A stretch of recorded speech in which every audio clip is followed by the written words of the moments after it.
Welcome back. We're talking about relations between China and the United Kingdom. Let's get back to our panel. Peter, let me get back to you and ask you for your view on what you've been listening to about the trade relationship between the United Kingdom and China on the one hand, and the fact that it doesn't necessarily, an improving relationship doesn't necessarily translate into a strategic alliance. I mean, given President Trump's increasingly belligerent tone on international trade, how important is it now for both the United Kingdom and China to improve that relationship?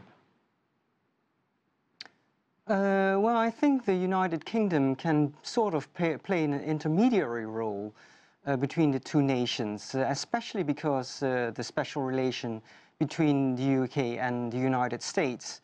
And as was already mentioned, the UK did make a sort of bold move to be the first major Western nation to join the AIIB. And in that sense, I think the UK can do much more. For example, it's interesting that under May's predecessor, the UK was very keen on joining the One Road, One Belt initiative.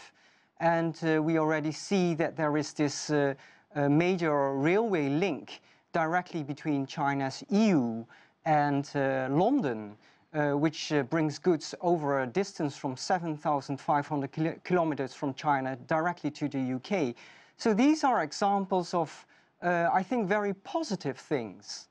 Again, however, when you look at the Brexit and the uncertainties that are there, these are facts, and I mean really economic facts that we cannot neglect. From the point of the UK, it's very uncertain what, for example, would happen with its exports. A major export product from the UK to China is automobiles. Yeah. But if the UK will have a hard Brexit, so if it will not reach an agreement with the UK, then a lot of these automobile industries, which are actually foreign, might leave the UK. And that might have an adverse effect on the UK-China relations.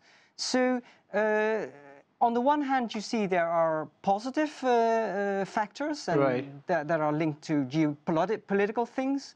On the other hand, there are also economic facts that are very difficult to pinpoint.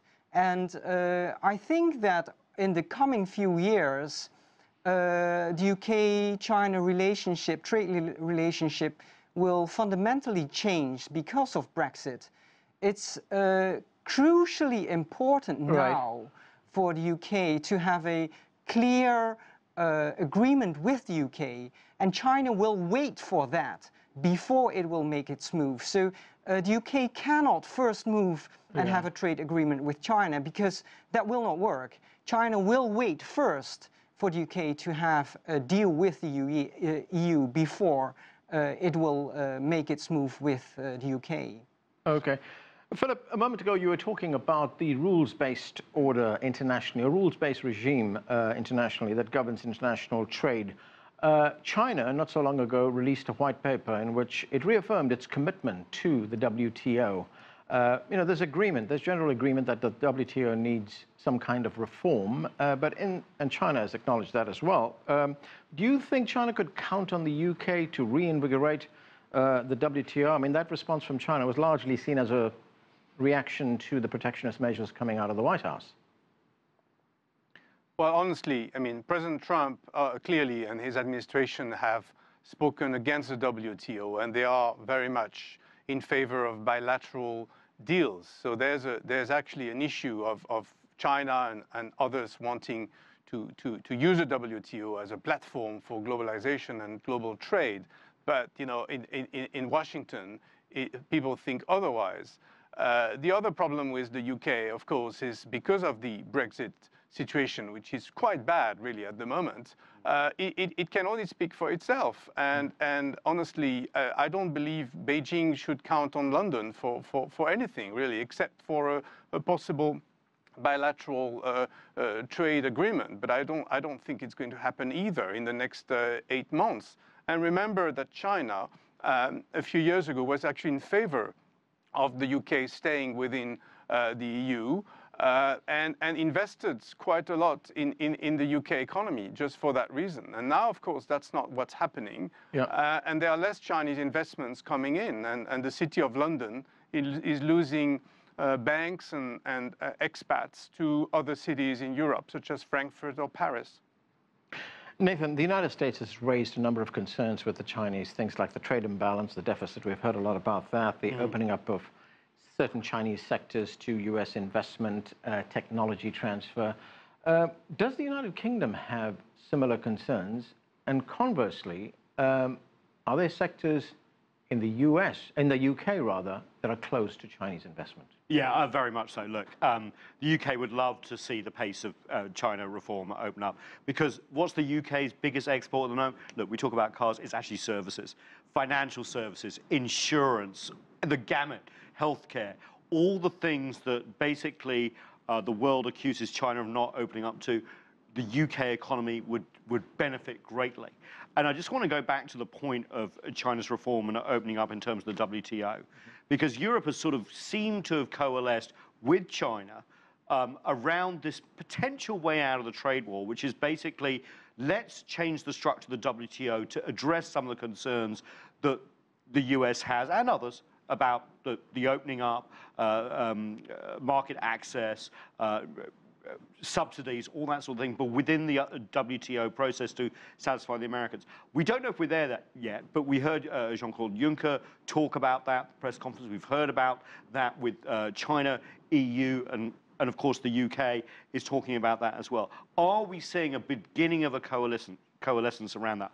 I'm not sure, because of the Make America Great Trumpian, let's go it alone path that we've just been talking about, but that could be somewhere where the UK helps. You heard Jeremy Hunt there hint about how the UK can explain to the rest of the world the Belt and Road Initiative. And what I think they mean by that is they're a global power in terms of trading. They've had a long history of trading across different continents, and I think to explain and to calm people's nerves about China and opening up and the reform process, as well as keeping the international institutions going and reforming them, is some role the UK can play. Now, this sounds amorphous at the moment, because it is, but I think that's where London sees itself. Martin, I've got about 50 seconds left, and I was wondering if you could answer this. I mean, there's much talk about a free trade deal between the United Kingdom and China. Do you see that happening?